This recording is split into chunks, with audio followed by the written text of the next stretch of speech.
But in trying to understand what he exactly understands under this term, I would like to attract your attention to the article that Mr. Putin himself has written, or at least he signed it, on January 23rd, 2012.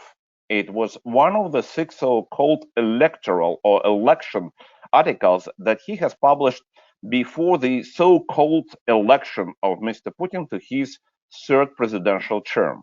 The article published in Независимая газета on this day was called Russia Nation State.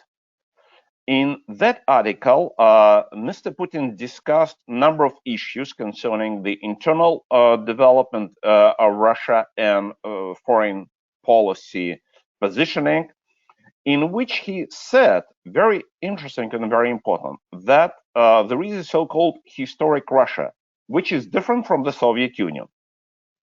And he tried to put several criteria to define what does it mean historic Russia from his point of view.